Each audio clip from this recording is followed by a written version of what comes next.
Welcome all of you. In a previous session, we have seen what is boundary value analysis. In this session, we will see the guidelines for the boundary value analysis.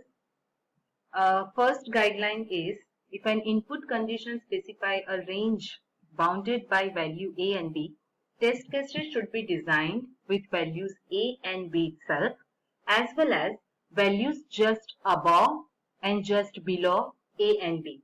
It means we will take A minus 1, A plus 1, B minus 1, B plus 1. So total 6 value we have to check. Second is if an input condition specify number of values. So test cases should be developed that exercise the minimum and maximum numbers. Values just above and just below the maximum and minimum number. Apply guidelines 1 and 2 to output conditions. Produce output that reflects the minimum and the maximum value expected. Also test the value just below and just above.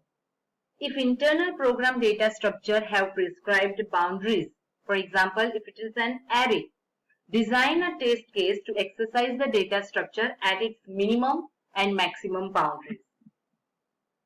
Now we will see the object-oriented testing methods. It is necessary to test an object-oriented system at a variety of different levels. The goal is to uncover errors that may occur as the classes collaborate with one another and subsystem communicate across architectural layers. Testing begins in the small. We have seen this in a characteristics. The testing begins in the small on methods within a class. Now we will consider it as a method because now we talk about the object-oriented system. And here we have a concept of classes and methods. So in a small individual modules that we talked earlier in a previous session, that is a procedure or functions. Now we will call it as a method within a class and on collaboration between classes. As class integration occurs, use-based testing and fault-based testing, user-based testing and fault-based testing are applied. Finally, use cases are used to uncover errors during the software validation phase. Conventional test cases design is driven by an input process output view of a software. This input process output is already defined in SRS, so it will be helpful at this stage.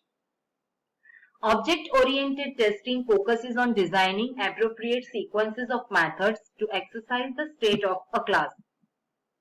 Testing implications for object-oriented software. Because attributes and methods are encapsulated in a class, testing methods from outside of a class is generally unproductive. We cannot access it. So testing requires reporting on the state of an object. Yet encapsulation can make this information somewhat difficult to obtain. So built-in methods should be provided to report the values of the class attributes in order to get the snapshot of the state of an object. So here built-in methods are very important.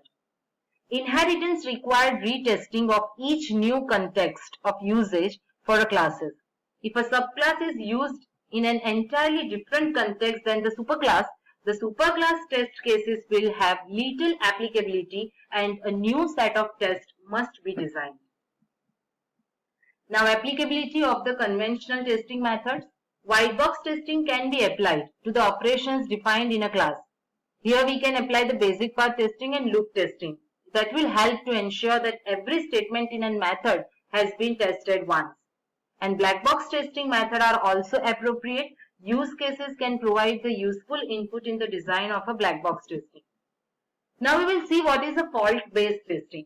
The objective in a fault-based testing is to design tests that have a high likelihood of uncovering plausible faults. So fault-based testing begins with the analysis model. The tester looks for possible faults, aspects of the implementation of the system that may result in defects, and to determine whether this fault exists. Test cases are designed to exercise the design or a code. If the analysis and design models can provide insight into what is likely to go wrong, then fault-based testing can find a significant number of errors. Integration testing looks for a possible faults in method calls or the message connection, like client-server exchange. And three types of faults are encountered in this context, like unexpected result, wrong method or message used, and incorrect invocation. The calling function issue, parameter issue. The data type of the passing variable is different. So that kind of unexpected or incorrect invocation is done, wrong method. At that time, fault-based testing is helpful. The behavior of a method must be examined to determine the occurrence of plausible faults as methods are invoked. Testing should exercise the attributes of an object to determine whether proper values occur for distinct types of object behavior or not.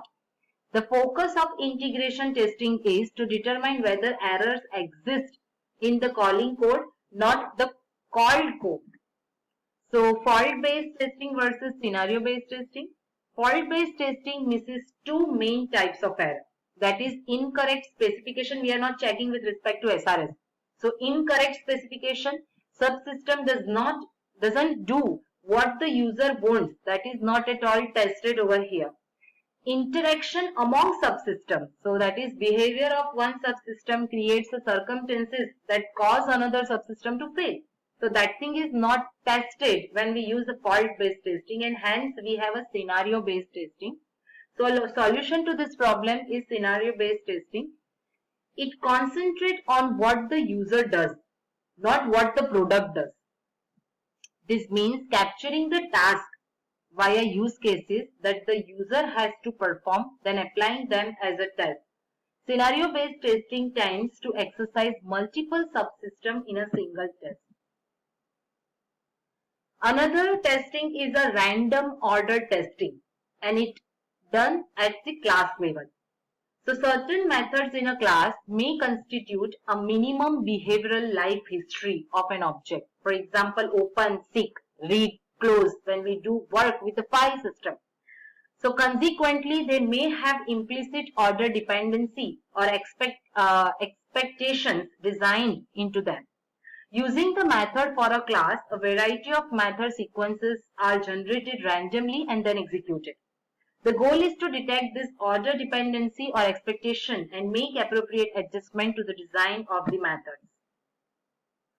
Now partitioning testing. This is done at the class level. Similar to equivalence partitioning for conventional software procedural method, methods are grouped based on one of three partitioning approach. Here we are grouping the methods. State-based partitioning is also possible. The state-based partitioning categorizes the class method based on their ability to change the state of the class. Tests are designed in a way that exercise methods that change the state and those that do not change the state. So instead of the value specific, here we are state specific. Another possible is attribute-based partitioning categorizes classes methods based on the attributes that they use. Methods are partitioned into those that read an attribute, modify an attribute, and do not reference the attribute. So here what we are trying to say is whatever we have seen for conventional software for equivalence partitioning, in object-oriented system, how we can apply the system. On what basis we are making the partitioning. So it could be state-based, it could be attribute-based. If it is attribute-based, the method are partitioned into read an attribute, those that are read the attribute, modify an attribute, or do not reference the attribute at all. The third possibility is category-based partitioning, which is categorized classes method based on the generic function that each performs. For example, categories are initialization method, whatever are initialization method we put together, conceptual computational method, and termination method. So this is the way we are doing the clustering, or we are partitioning. So methods are actually grouped based on three partitioning: state-based partitioning, attribute-based partitioning, and category-based partitioning. In state-based partitioning, what we are doing, the class methods are grouped based on the ability to change the state of the class. In attribute-based partitioning, the class methods are categorized based on attribute that they use. And the category-based partitioning categorize class methods based on the generic function that each performs. Now, multiple class testing. So, class collaboration testing can be accomplished by applying random testing, partitioning testing, scenario-based testing, and behavioral testing. The following sequence of steps can be used to generate a multiple class random test case. For each client class, use the list of class method to generate a series of random test sequences. Use this method to send a message to the server class. We start from the client class. For each message that is generated, determine the collaborator class and the corresponding method in the server object. For each method in the server object that is invoked by the message from the client object, determine the messages that is transmitted. This is we are talking about the client server communication that happens. And for that we have a client and the server. So initiation is done by the client class, then server. For each method in the server object, determine the message that it transmits, and for each of this message, determine the next level of method that are invoked and incorporate this into the test sequence. Test derived from behavior models. The state diagram for a class can be used to derive the sequence of tests that will exercise the dynamic behavior of the class and the classes that collaborate with it. The test cases should be designed to achieve coverage of all states. It means the method sequences should cause the object to transition through all the allowable states. More test cases should be derived to ensure that all behaviors for the class have been exercised based on the behavior life story history of the object. And the state diagram can be traversed in a breadth-first approach by exercising only a single transition at a time. When a new transition is to be tested, only previously tested transitions are used. Now, testing web application. Till now, we have seen testing in a procedural language, conventional system, then object-oriented system, and now we talk about the testing in a web application. So here we have to check the content, user interface testing, navigation testing, component testing, configuration testing, security testing, and specifically in that performance testing. Then we have to see the testing in a mobile application. So it is a challenging to test the mobile. Huge number of mobile devices are there, handsets to a smartphone, and diversity in mobile network operator, even in operating system is different. App type is different, and choosing the test method is a challenging task when we test the mobile application. To make the process of testing automated, we have many tools. In our syllabus, that what we have to understand and try, that is WinRunner and LoadRunner.